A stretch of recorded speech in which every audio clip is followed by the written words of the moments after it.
Guten Morgen, dearest chums. My name is Adam Cleary and welcome to today's WhatCulture Wrestling News. And my name is Adam Nicholas from WhatCulture Wrestling also. And guess what? We've got your news for today, including a backstage update on Jeff Hardy's return from injury. There's been an exciting signing in the XFL. John Cena is coming back to WWE. There is some surprising news apparently about the Hall of Fame. Cedric Alexander's push was stopped. But why? CM Punk has said something about The Rock's daughter, sort of. And the ratings for Monday Night Raw are on the up. Well, hey, it's about bloody time. This is the news. Yes, but first, yes, indeed, it is the news. And today's first story regards the Elimination Chamber. Not the next pay-per-view. We've got that whole mess in the desert to get through, but the first proper pay-per-view since the Royal Rumble. The last one, indeed, before WrestleMania. And the main event is confirmed. There have been these leaks yesterday from sort of like innocuous advert that had done the rounds with WWE. We're sort of like, oh, we didn't want that to go out yet. But the arena itself have now confirmed what the main event is going to be. So are you braced for this? I am as braced as I can be for this time in the morning. The Elimination Chamber main event will be a 6-man Elimination Chamber match, with the winner going on to face either Big Banter Bill Goldberg or The Fiend at WrestleMania for the WWE Championship and Universal Championship. And it will contain Roman Reigns. Yep. The Intercontinental Champion Braun Strowman. Yeah. Baron Corbin. Yeah. Daniel Bryan. Yeah. Bobby Roode. And Shinsuke Nakamura. Look at you. Look at me. Didn't even need notes for that one. Just knew them all off the top of my head. Absolutely flying. That's good news, though, isn't it? That's very exciting stuff, isn't it? Although, are we doing... Well, this is the thing. When we did this yesterday and we sort of said these are the 6 names rumoured to be in the Elimination Chamber, a lot of people went, excuse me, sorry, a few people, where's Kofi? Hello. Where's Big E? Where's Shorty G? Shorty G. Where's Ali? Like, there's loads of people who, if you remember last year's Elimination Chamber, it was very much a breakout match for Kofi Kingston into the main event scene. People still weren't really talking about him as a main eventer for WrestleMania until he went the distance in that match and everyone went, actually, you know what? That's what I want. Also really I actually want that at the WrestleMania main event. And you look at it this year, and Nakamura's time's been and gone in the main event scene. Bobby Roode's never happened in the first place. Braun Strowman, we know, is a main eventer. They just never think about him that way. Daniel Bryan doesn't need to prove anything to anyone. Roman Reigns is gonna win. And that leaves Corbin. You what? Roman Reigns? Roman Reigns, I think. I thought we were all under the assumption that Baron Corbin was going to WrestleMania. But this is the thing. Of all the people in the match, you could potentially have a breakout. Actually, do you know what? Let's put them in the main event match. It's only really Baron Corbin. And he would have to change a lot of people's minds in that match. The hell of a breakout if that happens. I mean, you could see the case for... Roman Reigns is obviously a case. You could see the case for Bryan, I guess, to continue it. I know it's not something I'd personally want because we've seen it. Bryan Goldberg, though. Bryan Goldberg. I mean, that's something I'm interested in. But who knows? I mean... probably going to be Roman Reigns, isn't it? Yeah, I just think it's a shame. There's normally in the Elimination Chamber one sort of perennial lower mid-carder who doesn't really get these kind of opportunities. The chance to shine, isn't it? Yeah, gets their chance to shine in it. And I think a Shorty G, I can't believe I keep calling him that, a Shorty G, for example, would have been a great shout for that, as too would Ali if they fancied using him. But Ali's a curious case, isn't he? Yeah, he's been away for a while. It was meant to be his match last year. Well, that's the thing. Even if you have him in and he doesn't win, you've got a really good years-long narrative there. Like, every time he gets to the Elimination Chamber, one reason or another, he falls short. But there you go. That is your Elimination Chamber main event, according to the venue that are hosting the Elimination Chamber. Indeed. And they should know. Reliable source. Well, someone who probably would have been interested in this match and sometimes goes into these kinds of matches is Jeff Hardy, and he's been missing from WWE for quite some time. Since April last year, in fact, where he got a knee injury, has been on the sidelines ever since. Now, during that time, he's obviously had a few personal issues and a few legal issues. Most notably, he got a DUI last year in October, which he's since been going through various different visits to court to try and get sorted out. And I'm sure there's another one coming up this year, actually, to try and resolve that. But WWE have stood by him throughout all of this and have said they kind of want to focus on him and help him get back to where he needs to be. And it looks like the recovery, at least his rehab, is going well. And they're starting to get to the advanced stage. He's going to be visiting the Performance Center next week, where he will be upping his rehab schedule, but apparently he's also going there to be assessed to try and find out when exactly it is he might be able to return to WWE. Now, obviously, we saw his brother on Monday Night Raw potentially leave. Could be the last time we see him in the company for the foreseeable future. But nice to see perhaps Jeff Hardy back sooner rather than later, hopefully. We talked about this on the Raw podcast yesterday. I think if you've written Matt Hardy off WWE with this Randy Orton storyline, you sort of like, it unfolds very naturally in front of you for him to then go through Christian, who had to retire because of concussions, and Jeff Hardy, who's had his own problems as well. You'd love to see him involved in this Edge WrestleMania storyline, because it kind of feels like there's a a natural synergy there, especially if you're going to use someone like Matt Hardy. Plus, Jeff Hardy was, until very recently, putting on absolute banger matches. The guy was still bumping to the apron, for God's sake. And I think even the fact he's still got it, hasn't he? It's like the fans, for whatever reason, still connect with him. Even though he's barely got any knees anymore, even though he's like certainly a lot older and a lot more fragile than he used to be, he still gets that out of people. People will always love Jeff Hardy. Jeff Hardy is one of those few Attitude Era throwbacks that can genuinely still go a bit. He's got the nostalgia factor there, but also the ability as well. Still see kids even now from this generation who are chucking on the face paint and putting on the clobber. And that says something, because that's almost 2 generations probably away from where he was previously. It is. So. And speaking of the Hardy Boys, we now move on to Hardly News, because WrestleVotes have done a tweet regarding the Hall of Fame. Now, you know and I know, Dave Bautista, the nicest smelling man, my close personal friend, Dave Bautista, is already in the Hall of Fame 2020. That's the news. That's the news. The NWO, they are in the Hall of Fame 2020. They are indeed. That's the news. Now, WrestleVotes, who are becoming increasingly reliable, we have to add, have tweeted about the current lineup, the forthcoming lineup for the Hall of Fame 2020. Now, they have got no names. I will get that out of the way straight away. They have no names, but they have said the names they have heard so far, so they are unable to confirm but have heard, are Eccentric.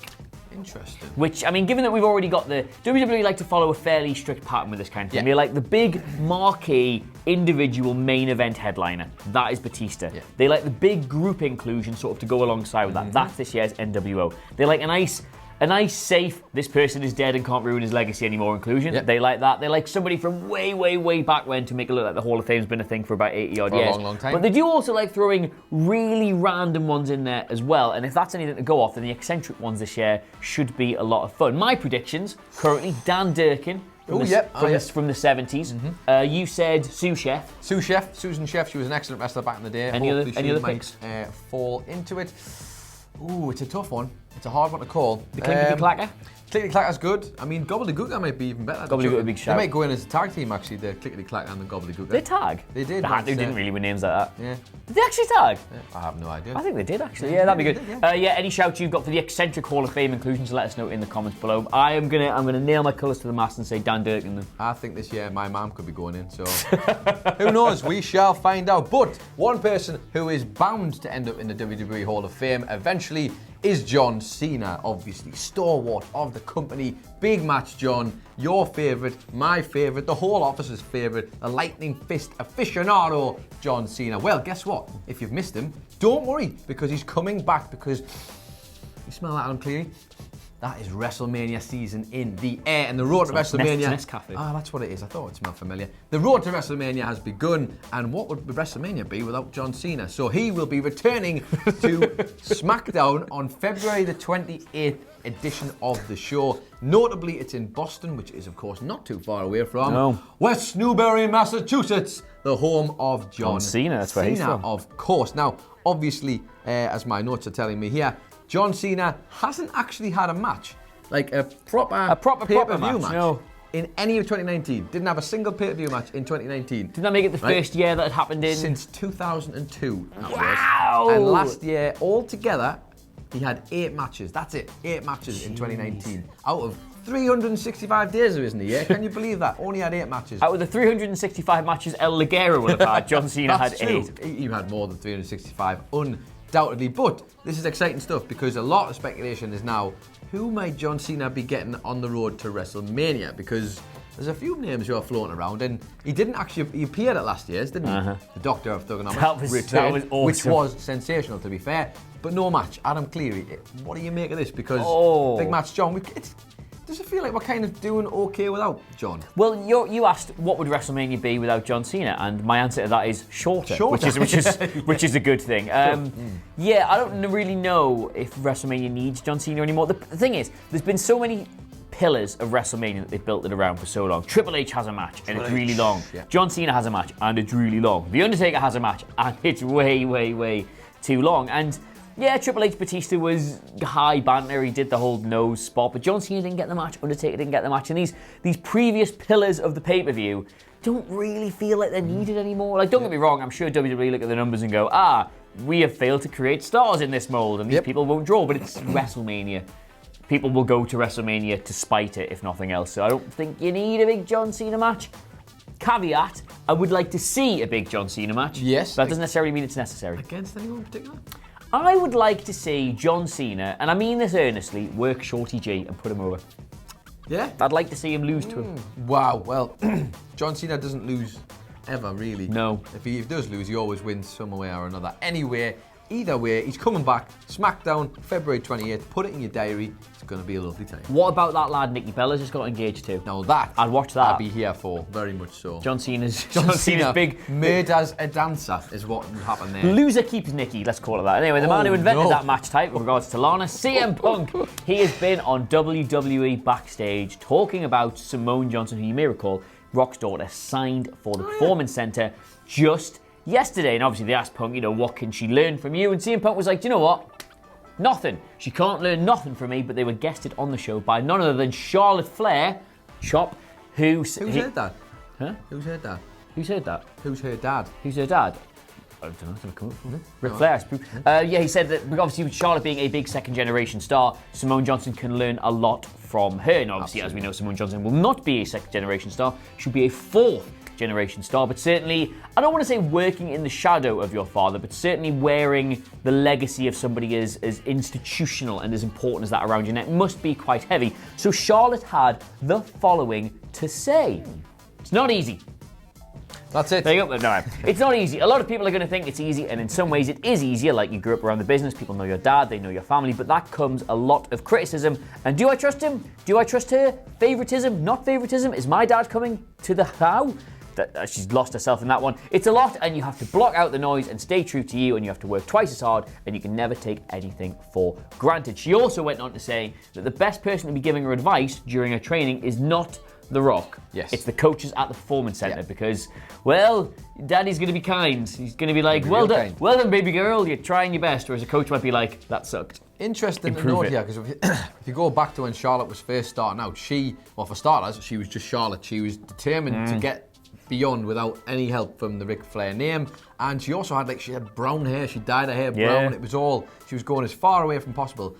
What you did notice was, though, she got there on her own terms, and then when she finally decided she was cool with it, that's when she started to adopt the Flair name and obviously the legacy. And she's done a fantastic job. So if anybody's going to be able to give her advice in that department, it's her. But especially difficult, I think, because like you say, you don't want to get caught up in the fact that you're the Rock's daughter and then you end up feeling like some sort of entitled little something or other. It's not good. The Performance Center coaches, I'm sure, will find a way to get rid of that fairly sharpish. What she should do, as you say, she should follow the Charlotte path. Just call herself Simone for most of her career. Then when she wins her first title, change her name to Simone the Rock. I thought you were going to say the Pebble. Simone Rock. Simone Rock. Simone. Oh no. Yeah. That's her finisher. The Simone drop. That's her finisher. Let's move on. It's good on paper, isn't it? Great on paper. That's like Jordan Devlin's Devil Inside. It's like Devil Inside. Hey, on paper. I was today years old when I realised that was a play on words. Anything for the fans. Anyway, let's move on to something very quickly. The real reason why Cedric Alexander apparently lost his push with WWE. Now, as you recall, Paul Heyman was quite high on Cedric, and there was a little stint where Cedric was finding himself appearing in storylines. He helped Roman Reigns one time, dressed as a janitor. He then also came out and had various matches along the way until he found himself in a feud with AJ Styles. That didn't end very well, and he kind of got buried, to be honest. He lost to AJ Styles. His match was moved to the kickoff show on the pay-per-view it was on, and it was in his hometown, no less. Apparently that was all very deliberate. Vince McMahon wasn't exactly keen on him and decided the best way to do that was to just bury him and stop giving him stuff. Well, apparently, I should point out, doesn't have any heat, according to this. This is coming from our sources at the Wrestling Observer, Mr. Dave Meltzer. Apparently there's no heat on Cedric, but it's just the fact that Vince doesn't really see him as a star, like a big star. Now, Paul Heyman is still said to be very high on him. There's nothing that he's specifically done. It's just that apparently there's nothing for him. Again, we're hearing this a lot with people at the moment. Not a lot for them creatively, which sounds like Paul Heyman is having to pick his battles in terms of where he can push. Well, you've precisely touched on the right point there, because we discussed, obviously, Cedric Alexander had very short work on Monday Night Raw this week, and we pointed out, what happened to this guy? He was meant to be a big thing, but in the end, all he did on Raw was just watch Humberto Carrillo and Angel Garza have a fight. Kind of looked like he was like, have I come out to? Am I actually supposed to be in this segment? And then, despite the fact that Garza had been spine busted about twice during that brawl, got beat inside a couple of minutes. And we think the lesson to take from all this is Paul Heyman, despite having a track record of always picking the wrong hill to die on, now knows how to pick the right hill to die on. Which shows that he's advanced from the last time he was there, which is why he ended up not. He knows how to work with Vince a bit better. So he's like, I love this Cedric Alexander guy. We're going to push him. I want to put him in this thing. I want to put him in that. And Vince has gone, no, I don't like him. And instead of Paul Heyman of the past going, no, you have to push Cedric Alexander, and ended up, losing his own standing in the company over someone like Cedric Alexander, who's gone, okay, boss. Yeah, that's what you want. Well, there's got to be bigger priorities. And I mean, if he has anything to do remotely with Drew getting back into the main event picture, then that's your win right there. That is your win right there. You've got to kind of just take it as it comes. I hope we see Cedric get at least somewhere. Something. He's good. He is good. I don't see him as the top guy, personally. Certainly not yet. I think there's a lot there. He's got a lot to offer. But in Vince McMahon's eyes, it's very hard to get there. And he probably sees him immediately. The fact that he's interested in things like video games and that are the kind of thing that Vince absolutely hates. And I imagine not interested whatsoever. He could be the next Cesaro. He's going to float around that company for years and years, get loads of little half pushes. Everyone's like, when are they going to push Cedric? And it just never, ever. There's so many talented guys there, but that talent isn't everything, sadly, in this game, which sounds stupid, but it's very true. Speaking of this game, American football is a game, and Charly Caruso has just signed for the XFL. That's the best link I'm going to do all week. Now, Charly Caruso, WWE Backstage interviewer, and as well as being on WWE Backstage, as well as just Backstage. Really confusing how they've called it that. Anyway, she's not just famed for WWE, she's worked in the NBA, and what's the other one?